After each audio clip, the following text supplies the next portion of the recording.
In a world driven of artificial intelligence, what is one most important thing which we all are ignoring? That is emotional intelligence. Good afternoon, dear friends. I welcome you all in today's short video lecture. I am your faculty for essay writing, for IR, and for internal security on the platform of Sleepy Classes. My name is Kuber Singh. And I have come forward to discuss with you the importance of emotional intelligence, specifically when you're writing answers, and more specifically when you're writing essays. Now, we often ignore this aspect, and which is why we are not able to manage with our time, we're not able to manage with our content, and we're not able to manage with our thought process, and that has an impact upon the coherence of the essay. तो ये कुछ बातें हैं जो आपके साथ मैं discuss करना चाहता हूं। क्विकली आपके साथ डिस्कस करूंगा कि इमोशनल इंटेलिजेंस कितनी ज्यादा काम आती है जब हम ऐसे लिखते हैं। वीडियो के अंत तक जरूर बने रहें। अगर आप ये वीडियो देख रहे हैं और अगर आप 2025 या 2026 के एस्पिरेंट हैं, कमेंट सेक्शन में अपना कमेंट जरूर लिखना 2025, या अगर 2026 के एस्पिरेंट हैं तो 2026। Alright,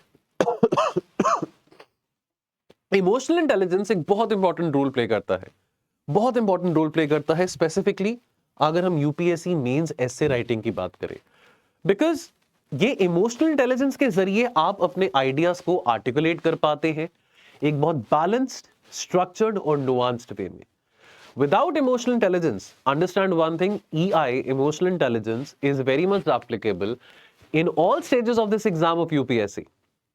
More than IQ, more than intelligence quotient, it is your emotional intelligence, जो कि बहुत ज्यादा काम आता है और आपके साथ रहता है इस एग्जाम के तीनों स्टेजेस में, और डेफिनेटली ये आपके पेपर को भी इंपैक्टफुल बनाता है। यूपीएससी ऐसे इवैल्यूएट करता है बेस्ड ऑन कि आपका थॉट प्रोसेस कितना क्लियर है, आपके थॉट प्रोसेस में कितनी क्लैरिटी है, कितना कोहेरेंस है, कितना बैलेंस्ड आर्ग्यूमेंट के साथ आप अपने आर्ग्यूमेंट्स लिख रहे हैं, अपना कंटेंट लिख रहे हैं, और एक बैलेंस्ड अप्रोच के साथ आप कैसे मल्टीपल पर्सपेक्टिव्स या मल्टीपल एस्पेक्ट्स दे पा रहे हैं, लिख पा रहे हैं, जो कि आपके एसे को एंगेजिंग बना रहा है। और ये मल्टीपल पर्सपेक्टिव्स आपके एसे को जो एंगेजिंग बना रहे हैं, इसको और ज्यादा बूस्ट मिलता है, एनहांसमेंट मिलता है by EI. So in a world of AI, please do not forget, please do not ignore this important aspect, emotional intelligence.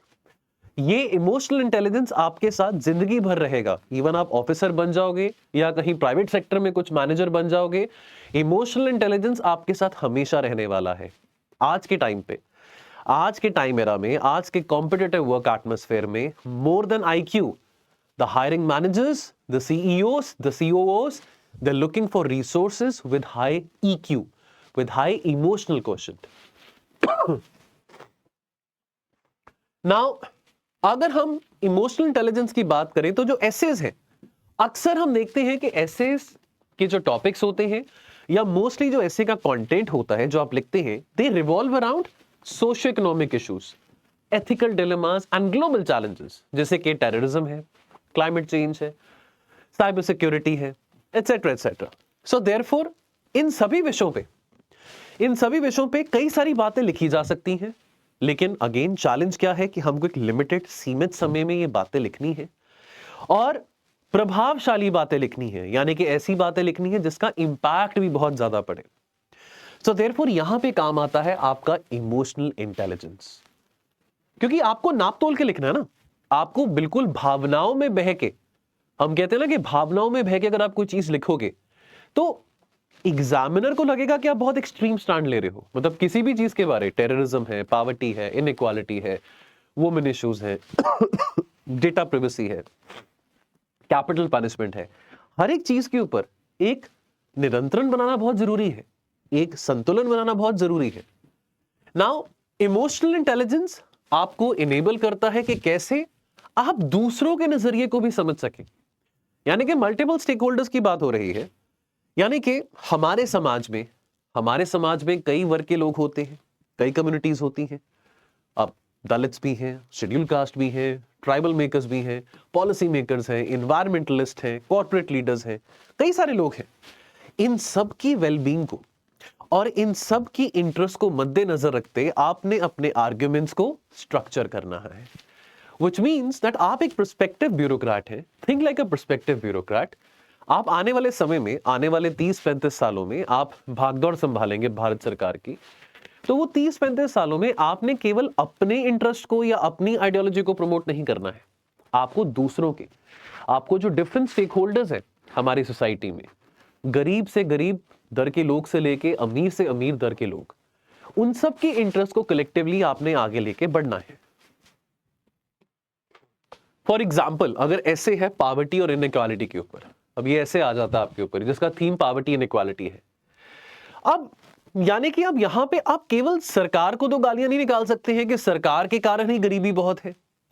अब आपके सामने कई, अब ऐसा भी नहीं है कि आप एक मैकेनिकल वे में ऐसे लिख के आएंगे जहां पे आप सिर्फ सरकारी स्कीम्स की बात कर रहे हैं।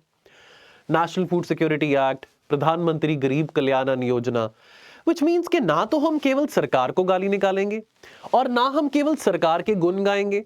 हम ना तो केवल ये कहेंगे कि बहुत गरीबी है, गरीब के साथ ये हो रहा है, वो हो रहा है, और ना हम टू मच ग्लोरीफाई करेंगे सरकार की स्कीम्स को। सरकार की स्कीम्स लिखेंगे, लेकिन कुछ ऐसे हार्ड कोर जो डेटा है या जो एनालिसिस है जो कि कंस्ट्रक्टिव क्रिटिसिज्म डिमांड करता है आपकी तरफ से towards the policies of the government, वो भी आप लिख सकते हैं। सो देयरफॉर आपको एक बात समझनी है कि आपको कंपैशनेट अप्रोच के साथ, आपको एक कंपैशनेट अप्रोच के साथ, compassion towards the poor and pragmatism यानी कि practical, being practical towards the government. तो यानी कि आपको ये दोनों बातों का ध्यान रखते हुए पॉवर्टी और इनइक्वालिटी के इश्यूज को एड्रेस करना है, that you're compassionate towards the concerns of the poor, but at the same time you're very pragmatic and practical towards the restrictions and the limitations which are imposed by the government of India.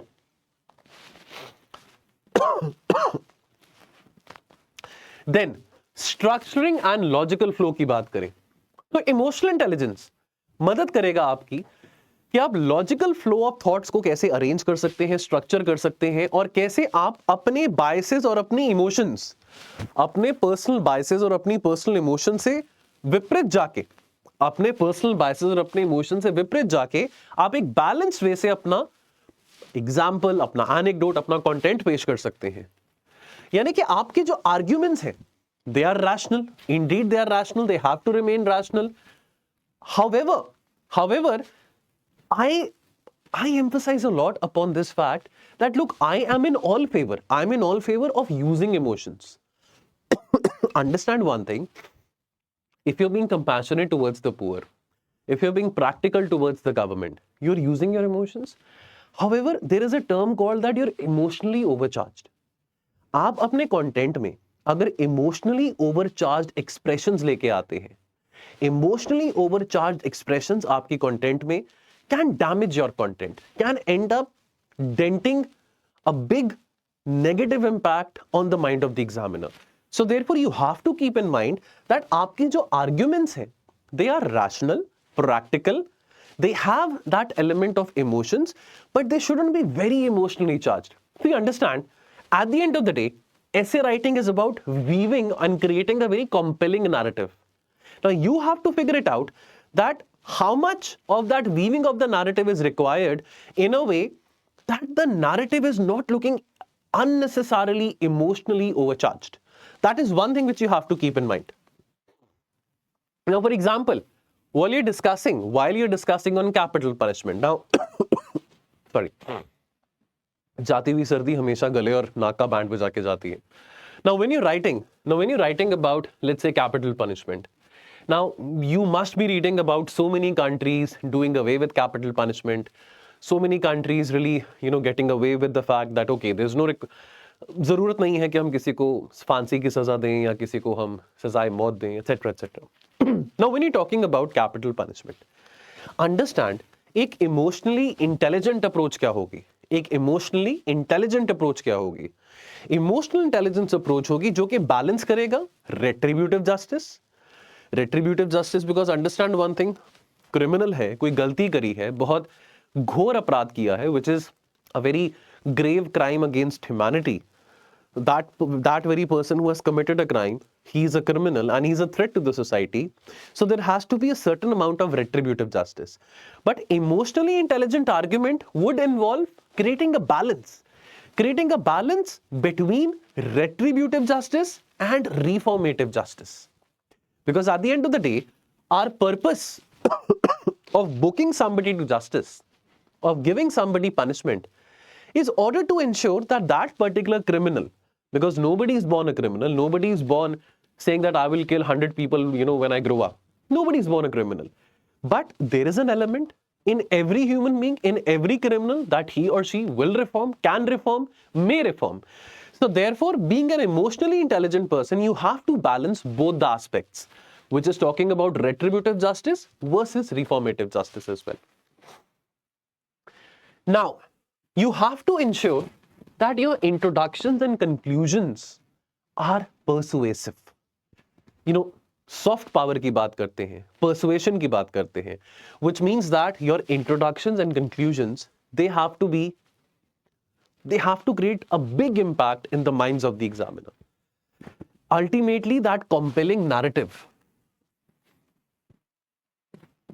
the compelling narrative which I'm talking about, the very foundation of the compelling narrative is by the introduction and the conclusion. A well-written essay will capture the examiner from the very word go, from the very first beginning. So, emotional intelligence will help you that you can use anecdotes, relevant anecdotes from contemporary current affairs, not necessarily 2024-25 current affairs, but contemporary current affairs from modern history. When I talk about modern history, I'm not only talking about India's independence. That could be world modern history. Those anecdotes could be your personal life-based anecdotes. I encourage people to use a lot of personal anecdotes. I always welcome that. It's always good to use your personal anecdotes, some real-life examples, certain examples which can help you to make your narrative much more stronger, and something, anecdotes or thoughts or stories or case studies written in a way which can evoke interest, which can spark interest in the mind of the examiner. Please understand that thing. Such content is very, very important. और इतना मुश्किल नहीं है ऐसा content लिखना. For example, now you're talking about climate change. Now, instead of giving a very dry definition or instead of giving a very lame introduction, a very generic introduction, understand ना, आप सबने जिंदगी में एक या दो बार तो ऐसे लिखा ही होगा, स्कूल में लिखा होगा, या स्कूल के बाद अगर आपको यूपीएससी में मौका मिला किसी एग्जाम में, सीएपीएफ में, एसबीआई में, कहीं ना कहीं तो आपने पेपर लिखा होगा, कहीं ना कहीं तो आपने ऐसे लिखा होगा, right? But understand one thing कि आप उस अप्रोच के साथ, उस स्कूल और एलिमेंट्री अप्रोच के साथ या सेकेंडरी स्कूल अप्रोच के साथ आप ऐसे अब तो नहीं लिख सकते हैं. You can't use a very, lame approach while writing something on climate change. Try to think out of the box. Now, when we tell you to think out of the box, what are we trying to tell you? We are trying to tell you that become emotionally intelligent. So an emotionally intelligent aspirant, he or she would be somebody who might try to start this topic of climate change with some anecdote, with some anecdotal incidents, or with some real life incidents whereby you're narrating a story or you're narrating a narrative whereby you are witnessing or you have read something which has been witnessing environmental degradation happening. So understand one thing, there is always a way to put forward your arguments.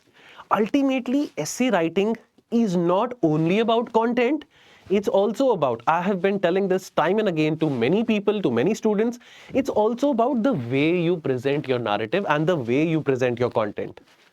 So try to think out of the box, try to be very emotionally intelligent in terms of giving introductions, in terms of concluding your arguments. Just don't end up writing very lame arguments. Just don't end up writing lame theories. Now, strengthening the ethical and moral arguments. Now, for example, जो topics हैं which are related to ethics, governance, society, now they are very abstract topic. And therefore, यहाँ पे बहुत ज़्यादा deep moral reasoning की requirement रहती है. Now, understand कि हमको emotional intelligence से हमको इस बात की मदद मिलती है कि जो एथिकल कॉम्प्लेक्सिटीज इन्वॉल्व है गवर्नेंस में, सोसाइटी में, एथिक्स में, हम उन एथिकल कॉम्प्लेक्सिटीज और मोडालिटीज को एक बैलेंस्ड अप्रोच में पेश कर पा रहे हैं। नाउ फॉर एग्जांपल, अगर एक एसे है जो कि बात कर रहा है, जो कि थीम है dilemma of artificial intelligence and decision making, और लेट्स से कि आप एक ऐसा पर्टिकुलर डायमेंशन अपने एसे में डिस्कस कर रहे हैं which is related to this aspect, और लेट्स से आप स्टेट पीसीएस की तैयारी कर रहे हैं, वहां पे इस तरह के स्ट्रेट फॉरवर्ड टॉपिक्स काफी पूछे जाते हैं। नाउ अब ऐसे डायमेंशन में या ऐसे एसे में जहां पे आप डिलेमा ऑफ एआई की बात कर रहे हैं डिसीजन मेकिंग में, अब यहां पे इमोशनल इंटेलिजेंस की एप्लीकेशन से, आपकी इमोशनल इंटेलिजेंस की एप्लीकेशन से, understand one thing, emotional intelligence is not something जो कि आपके बाहर लाई करती है, it's not something external to you, it is something internal to you. और emotional intelligence is not something जो कि किताबें पढ़ के आप अपनी बिल्ड कर पाते हो, दिस इज समथिंग जो कि आपके रियल लाइफ एक्सपीरियंसेस पे बेस्ड होती है, आधारित होती है, और कितना आप वेल रेड हो उस पे भी निर्धारित होती है। तो इमोशनल इंटेलिजेंस के जरिए आप एक्सप्लोर कर सकते हैं कि क्या क्या इश्यूज हैं प्राइवेसी के, क्या बायस है और क्या अकाउंटेबिलिटी रहेगी अगर हम आर्टिफिशियल इंटेलिजेंस को डिसीजन मेकिंग में लेके आए।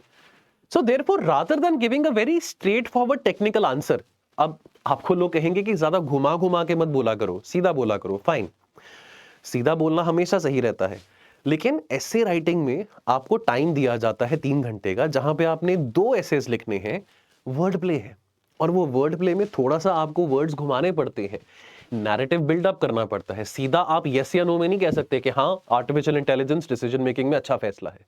So therefore understand one thing, आप एक बैलेंस्ड अप्रोच के साथ, एक ऐसी अप्रोच के साथ इस आर्ग्यूमेंट को पुट फॉरवर्ड कर रहे हो जो कि केवल टेक्निकल एस्पेक्ट आर्टिफिशियल इंटेलिजेंस की डिस्कस नहीं कर रहा है। अब आर्टिफिशियल इंटेलिजेंस का इस्तेमाल करना डिसीजन मेकिंग में क्या प्रोज हैं, क्या कॉन्स हैं, और क्या ज्यादा हैवी है कॉन्स और प्रोज में से। हर चीज के प्रोज एंड कॉन्स होते हैं, बट हर एक चीज में कई बार प्रोज आउटवे करते हैं कॉन्स को, एंड कई बार कॉन्स आउटवे करते हैं प्रोज को। So that is something which you have to write again in a very articulative matter, again in a very articulative manner, beg your pardon, matter मैंने कहा, not in that technical aspect. Now UPSC अक्सर पूछता है हमसे abstract या philosophical ऐसे topics जहां पे आपको डीप इंट्रोस्पेक्शन करना पड़ता है और आपको बहुत गहराई में जाना पड़ता है, आपको इमोशनल गहराई में जाना पड़ता है। फॉर एग्जाम्पल, अब ऐसे है, the journey is more important than the destination, the journey is more important than the destination. अब इमोशनल इंटेलिजेंस ड्रिवन अप्रोच यहां पे फिलोसॉफिकल रिफ्लेक्शंस पे एम्फसाइज करेगी, और इमोशनल इंटेलिजेंस ड्रिवन अप्रोच आपके पर्सनल एक्सपीरियंसेस पे भी एम्फसाइज कर सकती है।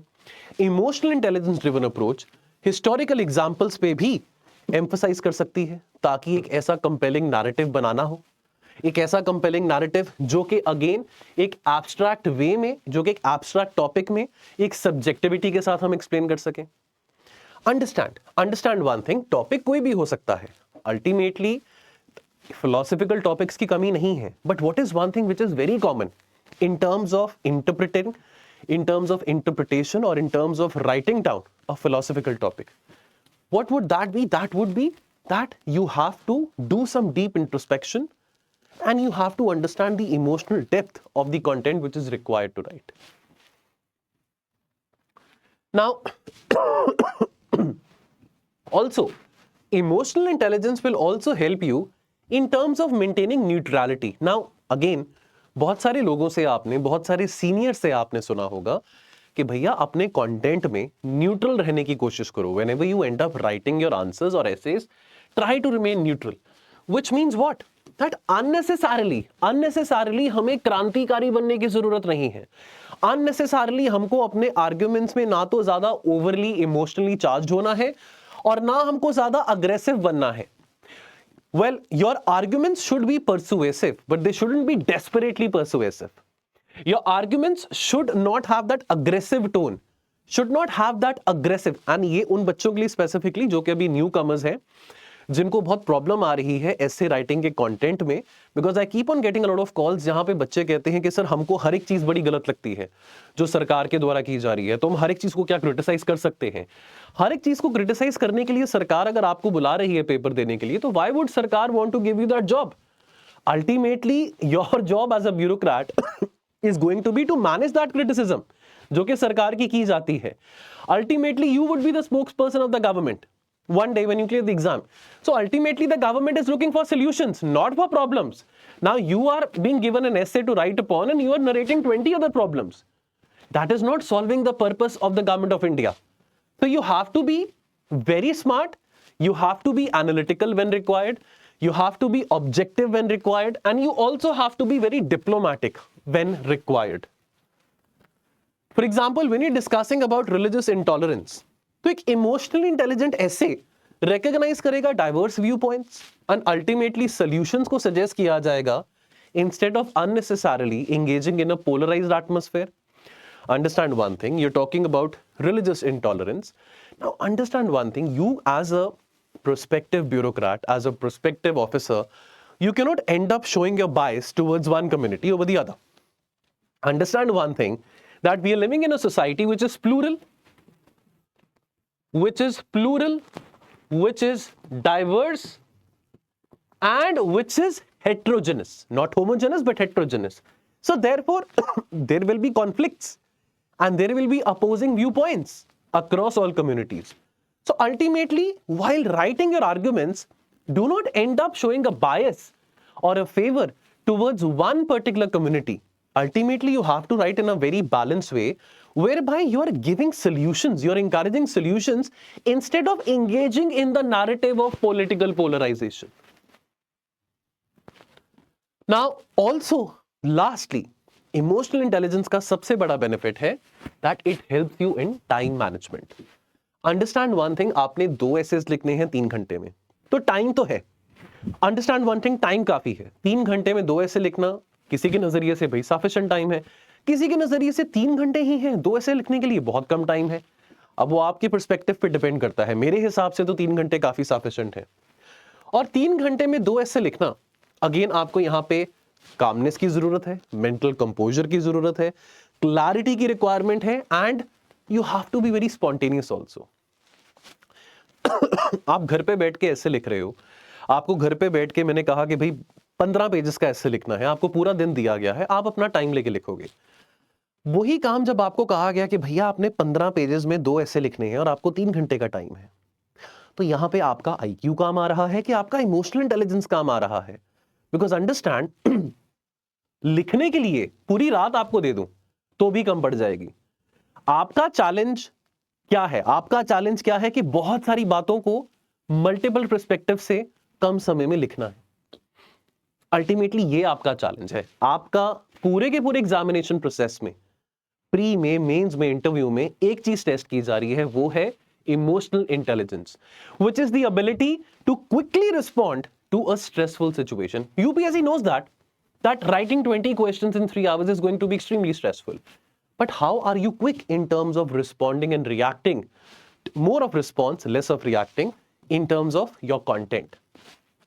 Emotional intelligence will enable you to better tackle your stress, will also allow the candidates, you all, to prioritize the ideas, structure them very effectively, and therefore that will help you to complete the essay on time.